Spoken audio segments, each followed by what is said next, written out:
Bismillahirrahmanirrahim. This is the third part of a lecture about a new course, Real Statistics and Islamic Approach. The first part of the lecture explains the fundamentals of an Islamic approach. The second part explained how we can teach statistics so that this becomes an act of worship. And now this third part provides the specific details of why our approach to statistics is radically different from the conventional Western approach. This is indicated in the name real statistics, and we will call conventional approach nominal statistics. So the very first thing that we do is to reject the idea that the theory of statistics can be split from the applications of statistics. So the nominal statistics takes the point of view that the statistician analyzes the numbers. Where the numbers come from is not of concern to him. There is a field expert who is measuring something. We don't know what he is doing. He produces the numbers and he feeds them to the statistician. He tells him, this is my problem. The statistician analyzes the numbers and gives him the solution. The field expert takes the solution and uses it to solve his real world problem. Same kind of distinction is made in economics. The economist studies facts and objective economic theories. These are external realities which are the same for all observers. They have no subjective component. So he studies the facts and the truths. There is a policymaker who is trying to make the policies according to his preferences. So he takes the theories from the economist, he applies them to make his policies. So we reject this idea that the theory and the application can be split. The numbers that we're trying to analyze cannot be studied or understood in isolation from the real world phenomena which produced these numbers.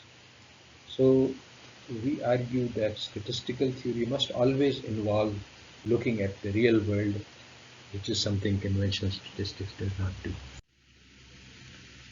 So once we take the numbers into the real world context, then it turns out that the best way to understand statistics is to think of it as a branch of rhetoric. Rhetoric is a way of making arguments which persuade other people to believe in something. So the Western approach is all about learning how to analyze numbers. Numbers are objective facts about external realities. The statistical analysis is also an objective analysis. There is no hidden elements of subjectivity. So the statistician is just studying the pure facts, which have no subjective content. And he takes the facts and he feeds them to the applied person. In contrast, Islamic approach says that the statistics is an art of rhetoric. It's how to make arguments using numbers. It is how to persuade people using numbers. In fact, most of the numbers we study are fictional. They are not factual, as we will see. And so even making the numbers involves subjective judgments which are concealed in a Western approach. Similarly, the methods of analysis we use, we have a huge choice of them. The one we choose will be adapted to the application. So we can't do an independent statistical analysis which does not look at the application which is going to be made. Analysis also involves a large number of subjective judgments. All of this subjectivity is concealed in the Western analysis. That is what makes statistics deceptive. So one of the key things that we will understand very briefly in this lecture and in greater detail in later lectures is that there are two types of numbers. We can call them number facts and number fictions. So the number facts are ones that we easily understand. How many trees are there in the forest? How many people there are in Pakistan? What is the income of the people? We can just count. We can just add the number of rupees that all people make as income. What are the prices of different goods? Well, each good has a price which is sold for in the market. If you make sure that you're looking at a particular market, a particular place, a particular time, then roughly speaking, there will be average price. You can look at the number of carpets which were produced for export. So this is a real number which can be calculated in principle. In contrast, there are also other numbers which look just like the fact numbers, and that's really one of the key strategies of deception, that you make up a number which is a fiction, but you pretend that it's a fact. So, for example, the IQ of a person is a number like 110, which is supposed to measure the intelligence. 110 means that this person is 10% more intelligent than the average person. But what does this mean? Intelligence is a multidimensional complex phenomenon. There is no way of quantifying this. Similarly, if we talk about the wealth of Pakistan, yes, we can look at the product and the money, but wealth is a more abstract concept and it cannot be quantified. If we think about the value of the rupee in terms of purchasing power, which is something which is quantified, this again varies with time and place and person in many ways which cannot be quantified. As we will see, the inflation rate, the quality of universities, the quality of research produced by faculty, these are all complex multidimensional phenomena which cannot be reduced to a number. When we reduce them to one number, then we do violence to reality. We create a number of fiction, but it pretends to be a fact. So the key rhetorical strategy of Western statistics is to present a fictional number as a factual number. So once you say that this number is a fact and this analysis is a fact, then there is no room left for rhetoric anymore. Rhetoric is a persuasive argument. Persuasion is used when you have something subjective. But when you have objective, you say that this is a wall, then I can't make an argument about whether or not this is a wall, because the wall is there, it's concrete, it's a part of objective reality. No arguments about external realities are possible. But if you say, I think that this phenomena is an obstacle from in the path of our getting from here to the other place, now this is a subjective judgment, and now there can be an argument about it. So um, Western statistics prevents and avoids arguments by pretending to be factual and objective. But in fact, most of the numbers that we use are fictional, like GNP per capita. It is a fictional measure of prosperity of a nation. Inflation is a fictional measure of a price increase. Regressions provide us with fictional pictures of how one variable affects the other variable. In fact, they are measures of correlation, but they are always presented as causal uh, relationships. So, because this is a very key point, and this is not at all explained in conventional nominal statistical text, we will spend a little bit more time on it. So why is IQ a fictional number? Because it does not measure any underlying external reality. You can say that there is something such as an intelligence of a person, but this is a qualitative, complex, multidimensional phenomena which cannot really be represented by one number. The IQ is a score on a particular set of questions, but the next time this student takes the test, he will have a different score. If he takes a different test, he will have even more different scores. There is not much correlation between grades and SAT scores, and even less between success in life and IQ. So the point is that there is nothing in the external reality which is being measured by the IQ number. To understand this a little bit more, we consider the simplest case where there are two numbers and we are trying to capture them into one number. So the basic principle, which is comes from information theory, that two numbers cannot be collapsed into one. That is, one number cannot provide the same amount of information that two numbers do. So, for example, the tailor measures our height, neck, chest, girth in order to make a shirt. Now, can these numbers be combined into one number? Well, we have ready-made shirts which use one number for body size, but this one number does not capture all of these special numbers. In fact, this is based on the average size, and it's actually based on the fact that the population is normally distributed. That is to say that there is an average and most people deviate only a very little bit from the average. So even though the shirt will not actually exactly capture my size, it will be roughly similar. Uh, Now, fictional numbers do not correspond to external reality, but they can create a subjective consensus. So we can all agree that something is there, and that thing then comes into existence of some sort. To understand this, think about Pakistan.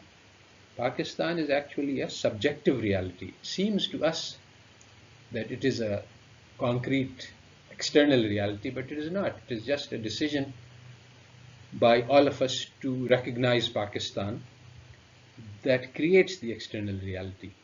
If we suddenly decided that all of human beings are brothers and sisters, and we will no longer make these distinctions, and we will no longer have countries, and we will just live in peace and harmony, then all nations would cease to exist.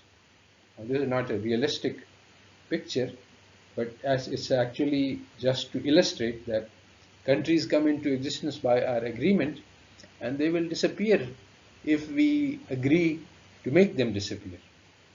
So large part of the mental landscape which we live in is actually a subjective reality. It comes into existence by our agreement.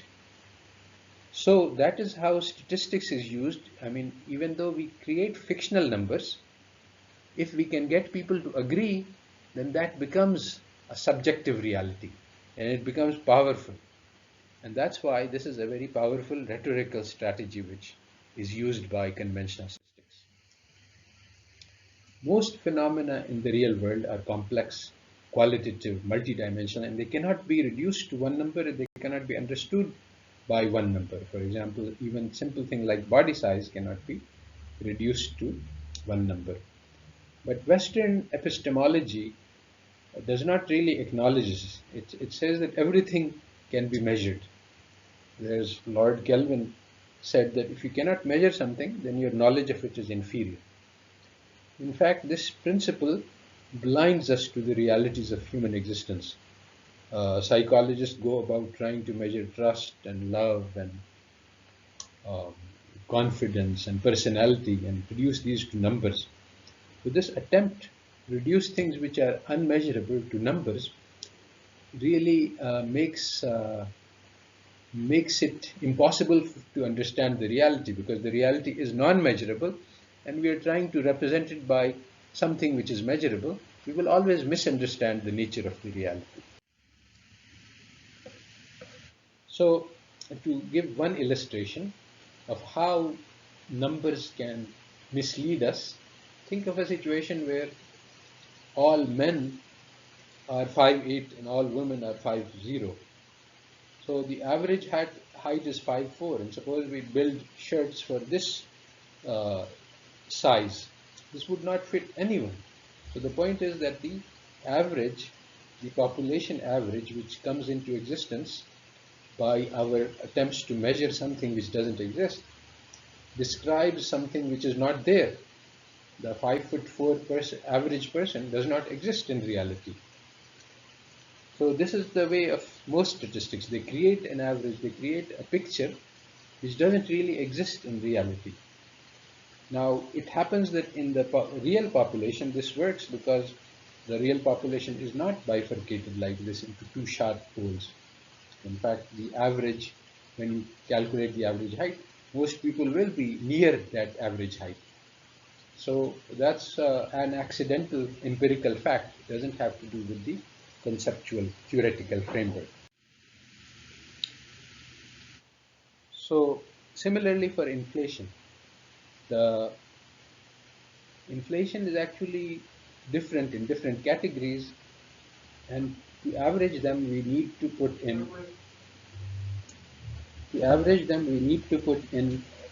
different weights for different categories,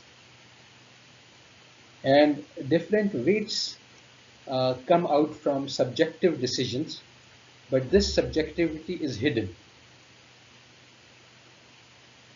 So an inflation number we get incorporates subjective decisions about how much weight should be given to food, how much weight should be given to energy, how much weight should be given to luxuries. These subjective decisions are hidden so that it appears like we have an objective number.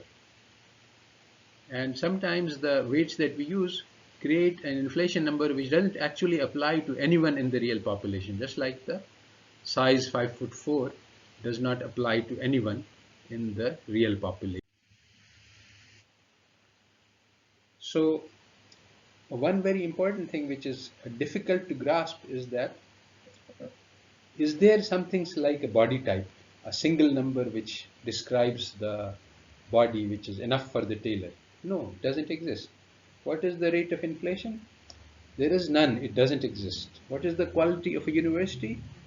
None, it doesn't exist. This is a very important fact, because say that when people say that the HEC has provided a ranking of universities, then the we argue about the weights. We say that the HEC has chosen the wrong weights, or it has chosen the wrong factors. But the idea is that by choosing the right factors and by choosing the right weights, we can actually measure the quality. The idea that the quality itself is unmeasurable, there is no such thing, this doesn't occur to most people. Most people think that there is a quality, but we need the HEC weights are wrong, and if we fix them, we can make it correct and we can get an accurate measure. But the fact that there is no measure, this is outside the range of Western epistemology, because according to Western epistemology, everything can be measured. So so it's only a question of finding the right way. Similarly, what is the quality of research done by faculty members? Again, this is non-measurable. There is no one number which can describe it. How the subjective interacts with the objective. Now, again, the Western epistemology has a duality. The external world is out there. The subjective is in our minds. These two do not interact. But actually, this is false. When we create a consensus, like we create a consensus about the inflation rate, then this consensus actually influences external reality. Just like the idea of nations, although this is a subjective idea, we just think about it and we agree to it and it comes into existence, but then this affects external reality. Now I need a passport when I want to travel. And there are many, many things that come into existence because of this subjective reality. So there is a strong interaction between the subjective and the objective, but Western epistemology denies the role of the subjective. It says that facts are facts and opinions are opinions. Opinions are in your head, they have no effect on external reality. External reality is solid concrete out there, and our thoughts are insubstantial, they cannot affect it. But in fact, this is not true.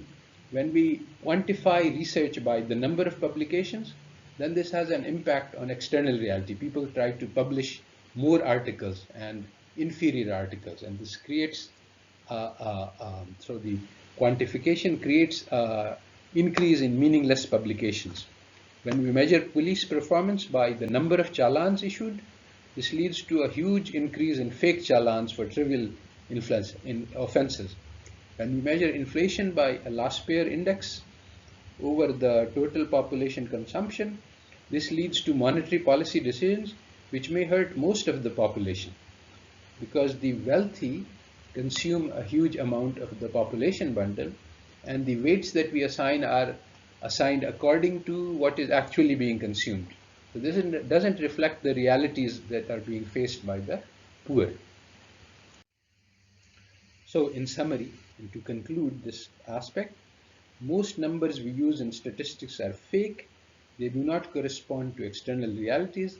In making up these numbers, we put in a lot of subjective decisions and judgments, but this is hidden from the sight So it is presented as an objective fact about external reality. In our own approach, we will need to differentiate. We'll need to differentiate between external realities, between subjective consensus which can be changed by our decisions, and we also need to learn how to deal with really unmeasurable things, things which are purely qualitative, which cannot be measured. The attempt to measure them causes harm, like the attempt to measure the quality of research. It can cause harm. So these are the things which will differentiate the Islamic approach from the conventional approach. This is the end of part 3.